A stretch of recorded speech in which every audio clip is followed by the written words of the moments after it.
Everyone, hope you all are doing well. I am Shilpi. So आज मैं बात करूंगी कि कैसे आप अपनी यूट्यूब वीडियोस के लिए नीश को फाइंड कर सकते हैं, मतलब किस टॉपिक पर आप वीडियोस बना सकते हैं। सो इन माय ओपिनियन, मतलब स्टार्टिंग फेज में ऐसा फिक्स नहीं हो सकता, क्योंकि हो सकता है आपको किसी चीज में इंटरेस्ट हो। सपोज आपको पेंटिंग में इंटरेस्ट हो और आप पेंटिंग से रिलेटेड वीडियोस बना रहे हो, बट द थिंग कि ऑडियंस को वो चीज पसंद नहीं आ रही है, तो आप इस चीज को और ज्यादा एक्सप्लोर कर सकते हो।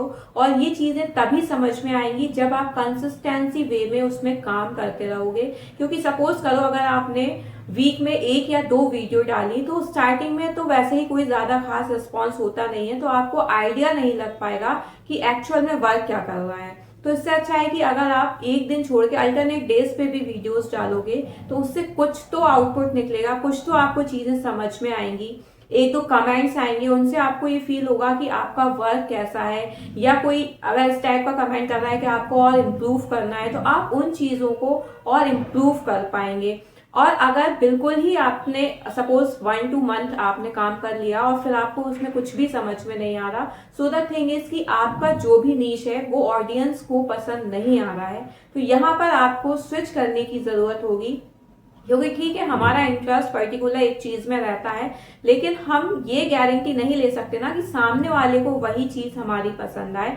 हो सकता है उसको कोई और चीज पसंद आए, तो आप अगर रिलेटेड वीडियोस बनाएंगे तो हो सकता है कि वो चल जाए और वो टॉपिक्स ऑडियंस को ज्यादा पसंद आए, रेदर देन कि आपने पेंटिंग से शुरू किया था। तो पेंटिंग में भी ऐसा नहीं है कि एक ही कोई टॉपिक है, उसमें भी अगर डीपली जाओ तो बहुत सी ऐसी चीजें हैं। आजकल यही है ना कि कोई भी टॉपिक है तो ऐसा नहीं है कि पेंटिंग है या डांस है या सॉन्ग से रिलेटेड कोई वीडियोस है तो बस एक ही चीज हमें बताना है। उसके अंदर इतनी ज्यादा चीजें होती है ना कि अगर आप उसमें से भी किसी एक टॉपिक को पकड़ के चलोगे और चीजें एक्सप्लेन करोगे, तो हो सकता है उससे ज्यादा, मतलब जो आप बना रहे थे उससे ज्यादा लोगों को और चीजों में क्यूरियोसिटी हो कि जैसे सपोज कलर मेकिंग कैसे होती है या शेड्स कैसे देते हैं।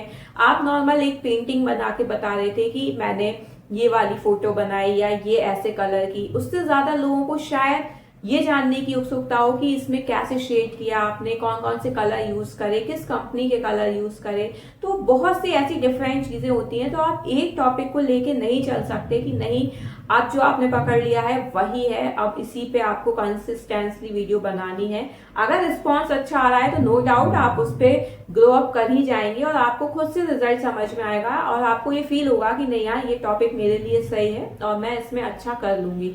बट द थिंग इज कि काफी टाइम हो गया है, 2-3 महीने हो गए हैं आपको और कोई भी रिस्पॉन्स की वीडियो सर्च में आ ही नहीं रही है, तो इधर मेहनत करने से अच्छा है कि आप उन चीजों को और ज्यादा एक्सप्लोर करें, चीजें समझें, आप एक्सपीरियंस लें। क्योंकि जितना ज्यादा आप करते जाओगे उतनी ज्यादा चीजें आपको समझ में आएंगी और आप उसको अच्छे से कर भी पाओगे। क्योंकि ठीक है, ये बात मैंने मानी कि जिस टॉपिक में हमें इंटरेस्ट होता है उसमें हम काम ज्यादा अच्छे से कर लेते हैं, लेकिन अगर हमें एज ए करियर ही लेना है, हमें यह है कि नहीं यार हमें यूट्यूब पर ही काम करना है, तो आप कहीं ना कहीं धीरे धीरे उन चीजों से स्विच भी कर सकते हो। ऐसा नहीं है कि बिल्कुल फिक्स हो गया आपका इंटरेस्ट है तो आपका इंटरेस्ट ही सबको पसंद आना चाहिए। ये माइंडसेट थोड़ा सा चेंज करना पड़ेगा, क्योंकि कभी कभी हमें ऑडियंस के अकॉर्डिंग भी काम करना होता है। ऐसा नहीं है कि जो बस हमें पसंद है हम वही सर्व करते जाएंगे।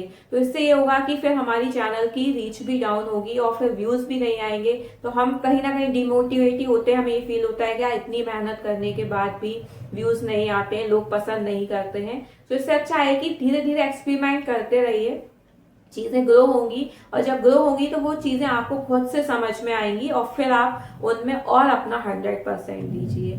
सो बस आज का टॉपिक यही था। I hope you like my video. If you like please share and subscribe the channel for more. Thank you.